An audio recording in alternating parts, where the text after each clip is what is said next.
Gusto kong sumulat ng kanta,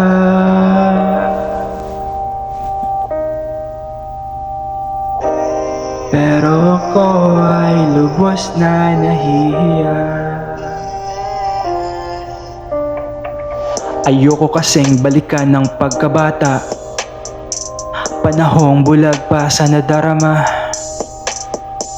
Matagal nang tapos ang yugto na iyon, at gusto kong magpasalamat sa ngayon sa dalawang tao na magkarelasyon. Ang pagiging totoo nyo ay inspirasyon. Una sa lahat, sa isang lalaki na dakila, isang tunay na kaibigan at pinagpala, matipuno at makisig, sisidlan ng saya, mga banat na nakakatuwa at nakakatawa.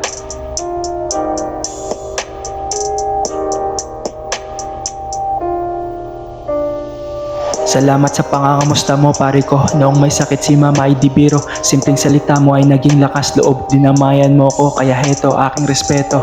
Sa babaeng unang nagpatibok ng aking puso, kamusta ka na? Sana lagi kang inaasikaso. Ng pare ko ngayon ay ama ng anak mo.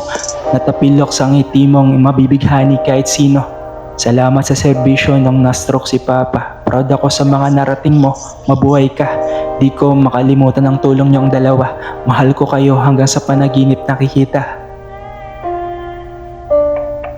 Mahal niyo ang isa't isa, yun ang mahalaga. Sa tropa kong lalaki na sabay naming nakita, ang ganda ng babae sa amin ay pumagitna.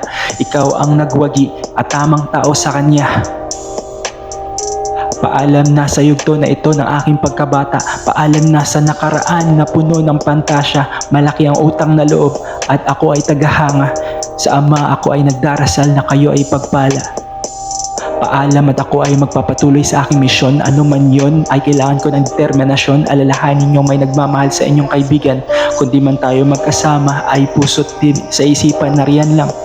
Hintayin ko ang araw na kayo ay kakasal sa harap ng ama. Tila ako mismo ang pari na papagitna upang kayo ay pag-isa. Ako ay lubos na magagalak sa inyong mga pagluha ng ligaya. Dasal ko na manatili ang inyong pag-ibig dahil sa inyo ako'y naniwala. Pare ko, ikaw ang tamang tao mula pa nung una. Sabay nating natanaw ang entablado, ang ganda. Siya ay para sa'yo at ikaw ay para sa kanya. Walang duda, ako ang tukod ng baliktad na tatsulok, laging nakasuporta. Ito ang larawan na ginuhit ko na puno ng pag-ibig. Lagpas isang dekada nakatago at laging nakatitig. Ikaw ang babae sa kanta na sining na aking narinig. Pero sa dulo ay hindi pangalan natin ang magkatabing nakaukit. Salamat sa lahat.